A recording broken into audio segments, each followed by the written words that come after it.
Hey everyone, we're at Donkey Projections. I'm Eric and we have Lucas as always. Hey everyone. Today is January 29th, 2021, and today we are going to be talking about some preliminary numbers about President Joe Biden's approval rating. So, right now, he's only been a president for about a week and a few days, and his approval rating, just to say right now, isn't bad, but it's nothing exceptional or nothing abnormal. For now, as a transition president, it's it's where people expect it to be.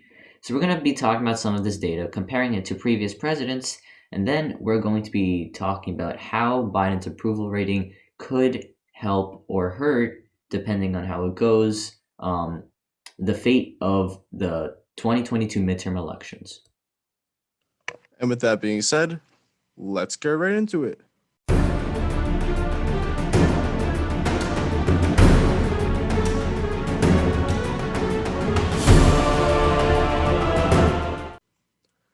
So I can start off here and start a little bit discussing about his approval rating right now. 54% approve, 34% disapprove. So in presidential approval ratings, there's this time period called the honeymoon period, which is when the newly elected president just gets into office and he's getting a lot of positive media coverage, or not necessarily positive, but he's getting a lot of media coverage. And generally, during that period of time, the president is usually very highly approved of. We can take a look at this in the past as well. For example, Donald Trump, he was at his most approved point of his presidency during that honeymoon period, with the exception of, I would say, when the COVID-19 pandemic first hit and you had the rallying around the flag effect. Barack Obama, exact same story. Started out extremely high, very popular at 61% during his honeymoon period, obviously dipped. George W. Bush was, I believe, a bit of an exception. He was relatively highly approved of, then 9/11, rallying around the flag, very well approved of, and then he started to dip below. But it's a pattern seen throughout all of American history with this honeymoon period. So we're not too sure when this period will end, but we could see how it might be different this time around. And the reason for that is because America's become more and more polarized since those time periods, even going back to 2008 when Barack Obama was first elected. America was a lot less polarized back then, especially with the presidency of Donald Trump.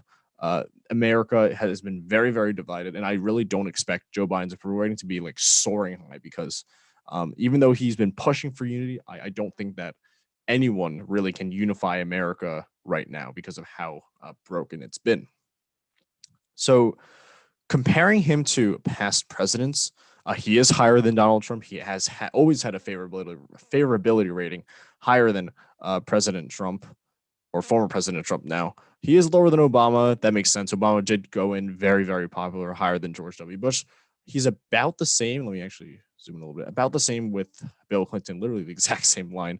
And the rest, I don't really think we got data for yet, except for Nixon, slightly above. So Joe Biden's not doing his approval rating right now is really not anything special, but it's definitely not doing bad. So that is good news for him, I guess, to be a meh president for now. But what we could end up seeing is his approval rating getting higher and higher through maybe COVID-19, getting through all his promises. He made a lot of promises on his campaign trail with climate, with racial justice, with getting vaccinations out. And I think the biggest thing is this: if Joe Biden can, get the COVID-19 pandemic under control, getting all the vaccinations out, we could very well see in 2022 not a red wave year. And we can see actually in 2022, potentially the Democrats performing very well.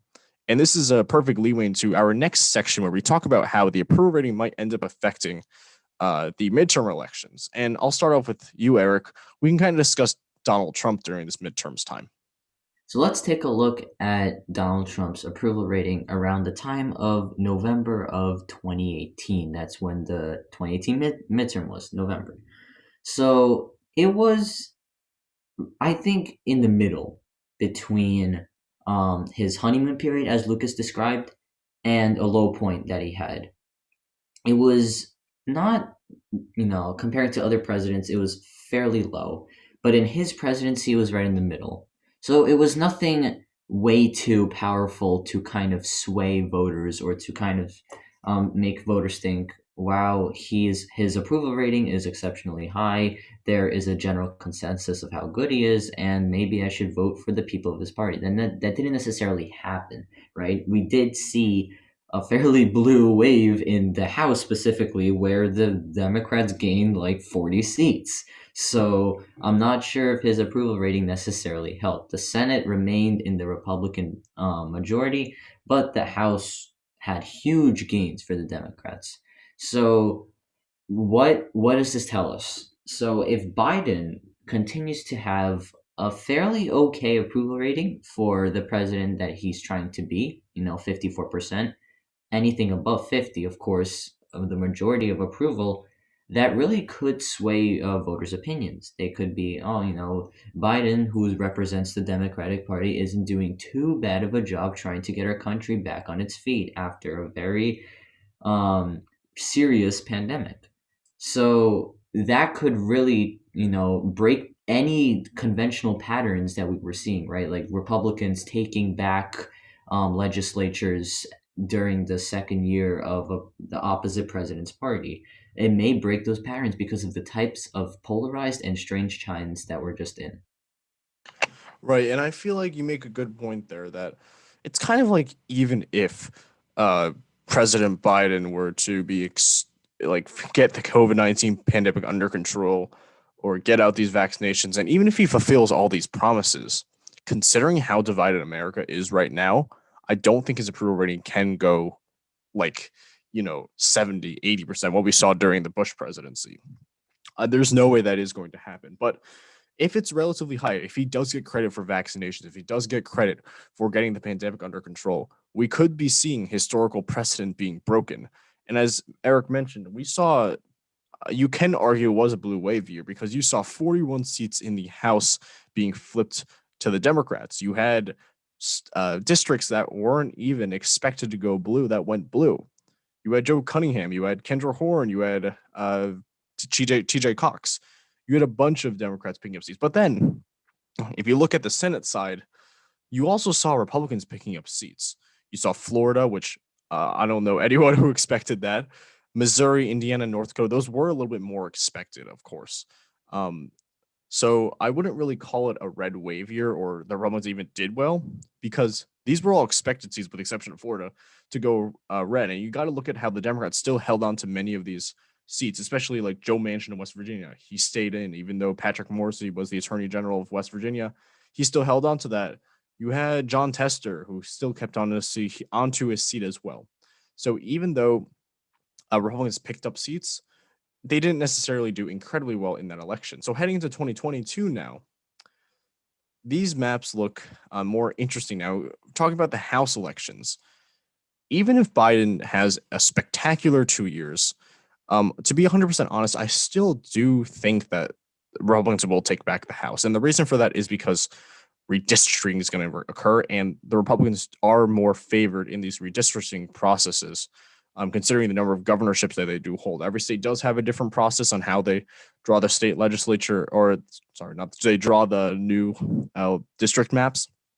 But in a lot of these states, the governors do have a decent amount of control over that.